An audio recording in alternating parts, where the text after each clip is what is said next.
trap for rats. Welcome to Topics and Recent Advances for Postgraduates. The topic that I have chosen for the day is Diagnosis and Therapy of Gastrointestinal Malt Lymphoma, otherwise called as Maltoma, from Recent Advances 23. And the authors are Andrew Witherspoon and Larissa Sena Mendes.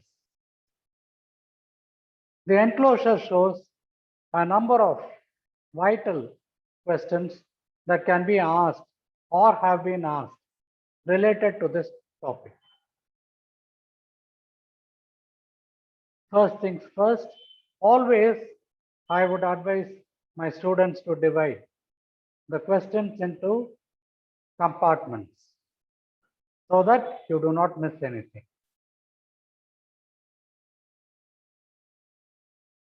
Again, diagrams. Normal before abnormal. So this is an intestine. I am able to see the villi over here, but we shall be concentrating on these so-called Peyer's patches, which are nothing but lymphoid follicles.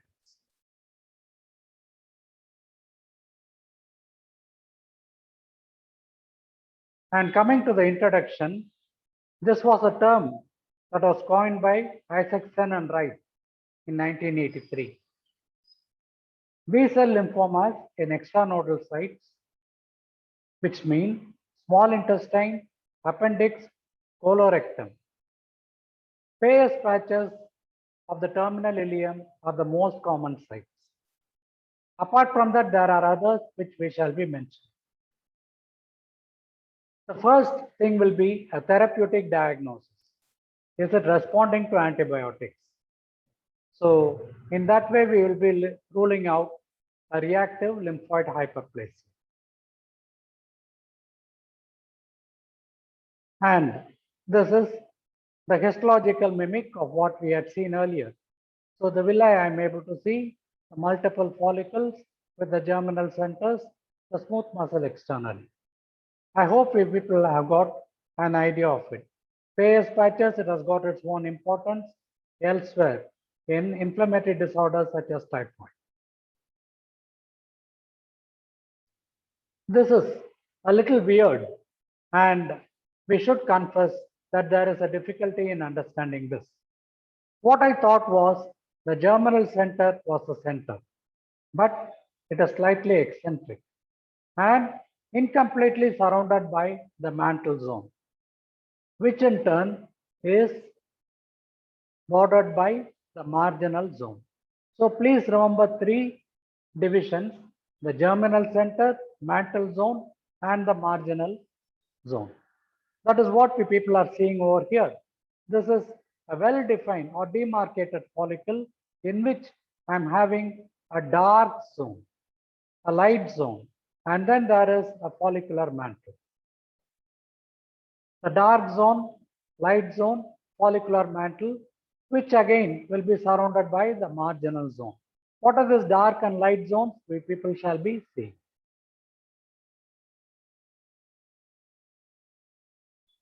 These references I would advise you people to go to if required. Definition: extra-nodal lymphoma are composed of morphologically heterogeneous small B cells. There are centrocyte-like cells of the marginal zone, cells resembling monocytoid cells, small lymphocytes, and immunoblast, centroblast-like cells. So you find that there is an array of population. Normally in any of the non-Hodgkin's lymphoma, you find that it can arise from a particular population. That is why you have got the immunophenotyping of the lymphomas to find out the cell of origin. And coming back to this, the germinal center, mantle zone, and the marginal zone. This particular diagram is of importance for us to just understand the concept. There is a primary B cell which can arise from the bone marrow, or there can be a secondary B cell which arises from the peripheral organs, including the lymph nodes and the malt. mucosa associated lymphoid tissue. And there are these various divisions. I would like you people to go through them. Either the mature B cell, or there can be the short living plasma cell, long living plasma cell, and the memory B cell. And the centroblast itself is getting converted to the centrocyte, and the follicle mantle contains the mature B cell. This basic concept we shall be having. It will help us in many an occasion, such as non-Hodgkin's lymphoma, which will be otherwise a nightmare for postgraduates. This is a malignancy over here. I am not able to see a well demarcated lymphoid follicle. There is no difference between the centrocytes and the periphery, the inner light zone and the peripheral dark zone. In fact, it is homogeneous. There is an effacement of the architecture, and it is not a lesion from the glands as such. It is circumventing or circulating the glands. So this is a typical case of a lymphoma. What can be the pathogenesis of it? Always in any question, the pathogenesis. And this is why I said H. pylori. It has played havoc in many a system. In fact, the examiners constantly do ask us, where does it locate itself? What are the lesions that can be caused by it? And students know, but they do not answer at that particular minute. That's all. So you find that there is a recruitment of the immune cells. Let us see how it occurs. There is a H. pylori infection, which leads to the production of cytokines from the macrophages, and then there can be the ROS production. And this is a activated oxygen species, which can lead to the production of the T cells or the B cells, which can interconnect or interact with each other. The reactive oxygen species. Again, how does a lymphoma get formed? There is the H. pylori, there is the interleukin 6, BCR, ABL. We all know that it is associated with leukemias and lymphomas. And then there can be the DNA from the damaged cells in the stomach. And TLR means tall-like receptors. And because of this, there is an expansion of a single clone of B cells. As I had mentioned earlier, a clone is a particular group of cells with a specific property. And this in turn can undergo mutations which lead to a marked lymphoma, or there can be further somatic mutations which can again lead to diffuse large B cell lymphoma. So I hope these two line diagrams will help us in identifying and writing the pathogenesis of the marked lymphoma or Maltoma. This is a super flow chart. Again, I had picked up from the net the pathogenesis of the marked lymphoma. You find that there is a H. pylori, which can lead to the activation of either the B cells or the T cells. And an abnormal clone is formed, which we had seen in the earlier one also. So there is a large B cell or a marked lymphoma. And there can be a late marked lymphoma. And finally, you get a high-grade marked lymphoma. And these are all the various growth factors which can either promote or interfere with. And there can be some genetic mutations which have been implicated. So this particular diagram, I would like you people to kindly revise. Quite easy. And any of the questions, kindly have at least one flow diagram with you. It is an armament in your.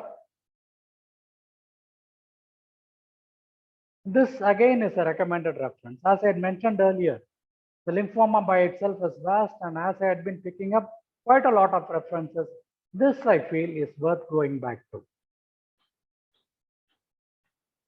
What are the essential features? The common site is the stomach. It can be associated with H. pylori. Microscopically, there can be centrocyte-like cells, monocytoid cells, plasma cells, large transform cells, and lymphoepithelial cells. Lymphoepithelial cells. So please remember this, not very difficult at all. I am repeating it pertinently. Centrocyte-like cells, monocytoid cells, plasma cells, large transform cells, and lymphoepithelial lesions. And these have to be differentiated from reactive conditions. We will have to differentiate all the atypical cells from the reactive conditions.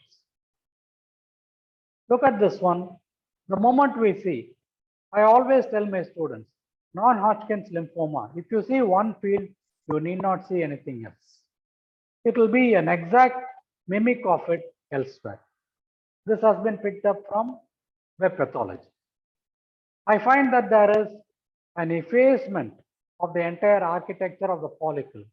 There is a diffuse replacement and it is spreading into the interglandular spaces of the lamina propria. Obviously, there will be a bulge or a nodule that we will be noticing later on. But the catch here is uniform small round cells, which will be the lymphoma cells. Grossly, you find that this can be one of the features. I'm finding an ulceration, not by itself, but probably because of a pressure. And there is obviously an area where the rugosity has been lost. It is well circumscribed, but not capsulated. And it is underlying the mucosa. In such a condition, what are all the differentials you people should look for? One will be the pseudopolyps, and another one will be the true polyp. A true polyp is one that arises from the mucosal epithelia, whereas a pseudopolyp is an underlying lesion which protrudes the mucosa. These are different. There are other classifications we will not be going into, multiple and solitary, pedunculated and sessile, etc. But the examiners repeatedly ask, what are all the lesions? You people definitely will be having such a specimen or gross or part of your autopsy. So there can be a carcinoid tumor, yellowish and cut surface, lymphoma, as we are going to see, leiomyoma, epithelioid variant, just gastrointestinal stromal tumor. So this will be the battery of differentials we should have in mind and quite easy to describe. So obviously we will be describing the gross features as well. Sorry. And look at this one. Here again, I am finding the normal mucosa, a lesion that is protruding above the surface. We should be careful when we do the grossing and do a reporting because it can be a true polyp, it can be a pseudopolyp. But obviously in this case, it is a uniform cut surface arising from the submucosal region. And yellowish white or pinkish gray, whatever you people want to say, it is solid and homogeneous throughout. And this is another lesion wherein it is almost up to collapsing just like a large Phyllodes tumor that you people can see in the breast. So what can be the microscopy and the histology? It can be a mass or a nodular lesion. And as I had mentioned earlier, it is made up of small uniform cells. Small lymphocytes are also large. Please compare it with the RBCs. They can be irregular, angulated. They have a pale cytoplasm, sometimes scanty cytoplasm, sometimes abundant. And some cells have a monocytoid appearance. All these features we have already mentioned. Remember the lymphocyte, monocyte, plasma cell, etc. Plasmacytoid differentiation. And whenever I say a plasma cell, obviously one thing should come to our mind, that will be the inclusion. The richer bodies in the intranuclear space or the Russell's bodies in the intracytoplasmic space, the inclusions. And sometimes there can be transformation to cells resembling centroblasts and immunoblasts. These will be large cells, large nuclei, vesicular, sometimes prominent nucleoli. And they'll be having an opened out chromatin. And this occurs in a diffuse B-cell lymphoma or leads to a diffuse B-cell lymphoma.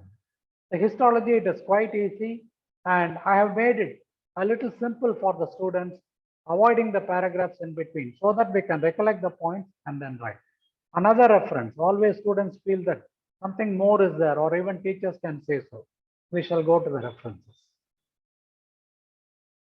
So this is the normal lymphoid follicle, that is in the GIT. So I am finding a large lymphoid follicle and there is a light zone.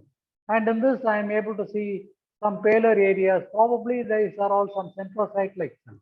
And then there is a darker one, somewhat intermediate between the mantle and the follicle.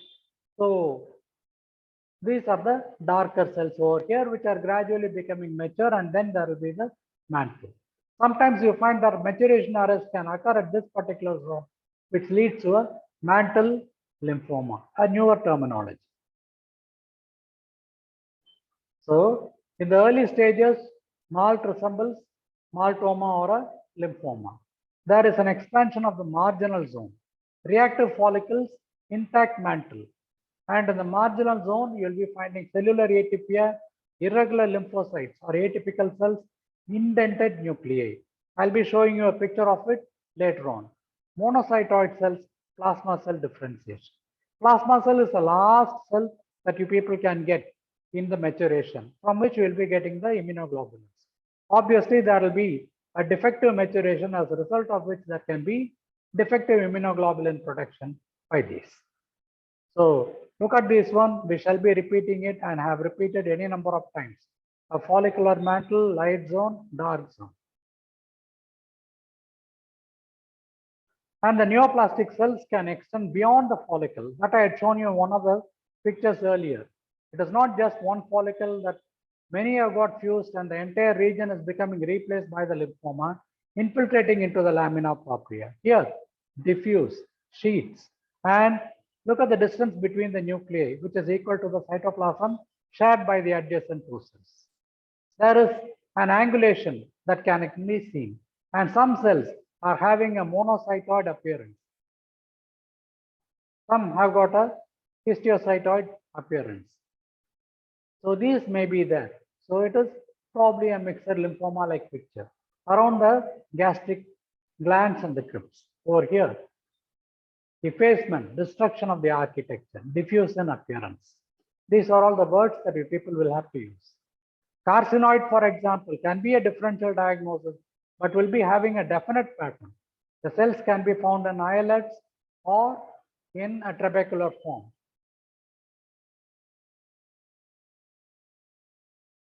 And another finding in this one, this is the tumor over here, but then there is something else that is being deposited. It is homogeneous, eosinophilic, pale, acellular. So the diagnosis, pale, eosinophilic, homogeneous, acellular is equal to hyalin or amyloid. There is no chance of a hyalin over here, hence it is an amyloid deposition which can be associated with the plasma cell differentiation. And this is a case of H. pylori gastritis with the associated changes.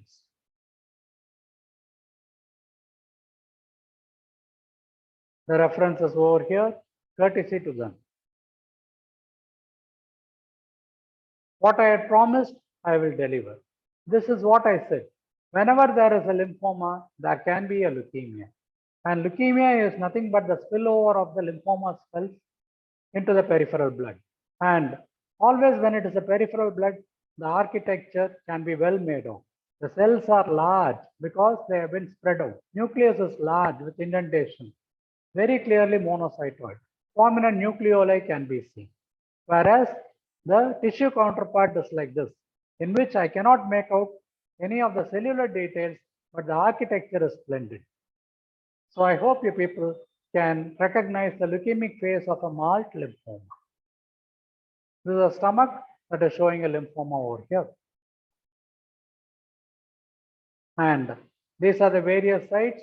Again, a beautiful picture that I have retrieved. That can be a marginal zone, that can be a mantle zone, that can be a germinal center. And what are all the components we had mentioned over here? From this, you can get the lymphoma or monocytoid lymphoma. Sometimes if it is a spleen, again, you can get a non-Hodgkin lymphoma. And from the mantle zone also, you can have immunocytoma or a small cell lymphocytic lymphoma. Then from the germinal center, you can have a follicular lymphoma. That is it. Lymphoma basically those days used to be divided into follicular and diffuse. small and large. That is the only thing. But then these are all because of the variation, and as they mature from one stage to another, there will be a change in the surface markers that is used for the immunophenotyping of the lymphomas, which I hope we can go to at a later date. Again, the reference. Please go to these if required, or when you are going to present a seminar, etc. Markers, as I had mentioned, it is difficult and it is changing also. When we students answer, the examiners are not happy. It is not that they are not happy. They want to ask questions till a point that we do not answer. That means it is a limit of us. So let us have a particular panel of markers for each of the conditions.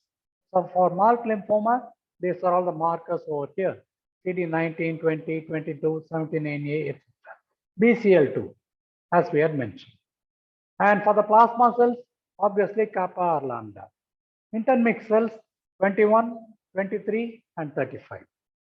Amyloid can be stained with Congo red. Lymphoepithelial keratin can be positive. And for malt, MNDA staining can be there. And negative staining is there. Sometimes it can be positive, sometimes it can be negative. And these markers will be ruling out a mantle zone lymphoma. So this particular list of markers, I would like you people to kindly memorize. What are the other methods in diagnosis? Molecular. Sometimes molecular methods, the students are being thrashed inside out for this. So what are the other methods of diagnosis? A polymerase chain reaction, and to look for rearrangement in the immunoglobulin chains. Karyotyping particularly. Sometimes you find that there can be trisomies, etc., point mutations, which can be made out by the karyotyping. And the FISH technology, which can be used for making out. Today, nowadays, without these techniques, we are not able to make out.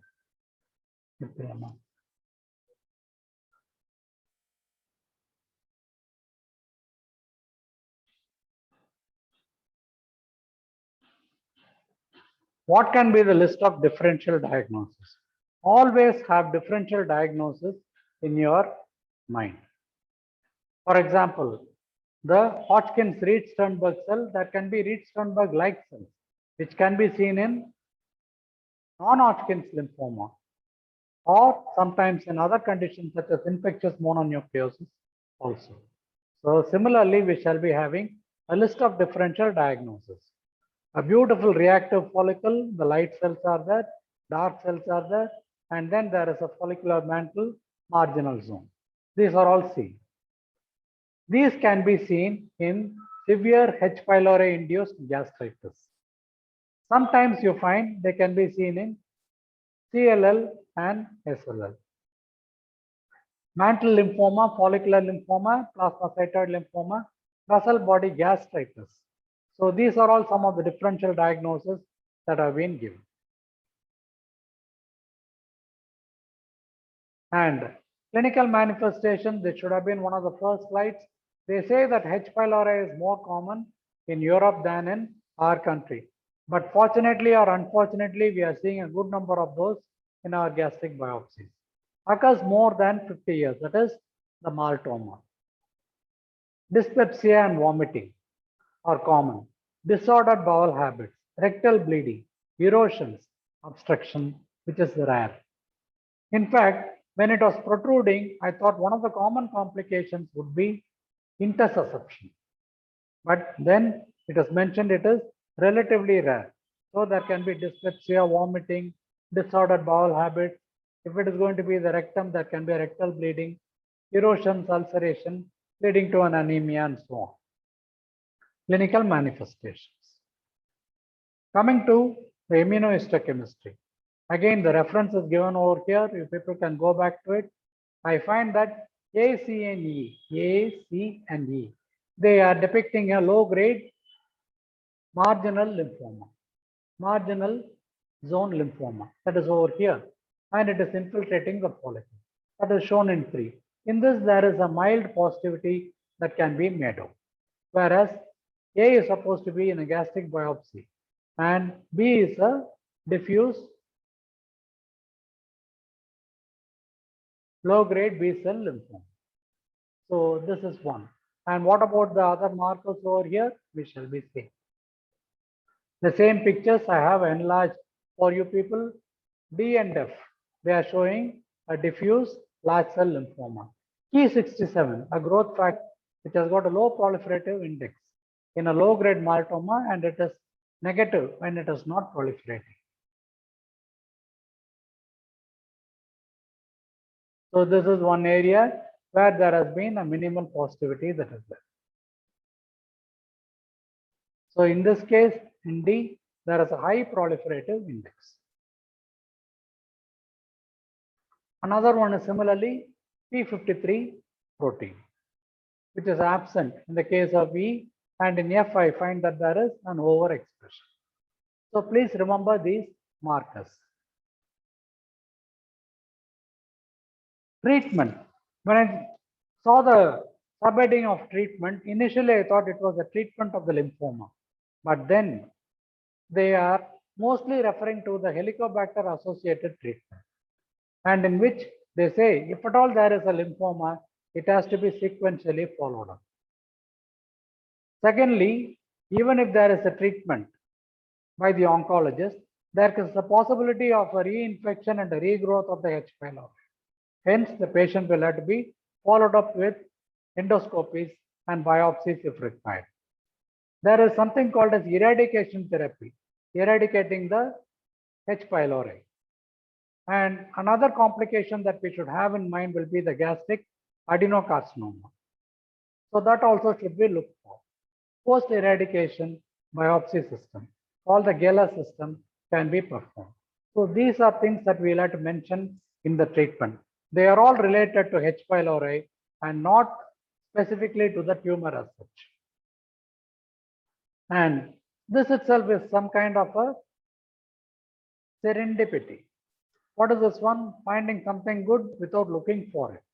That is what the H. pylori does. So it finds our soil extremely good. It survives.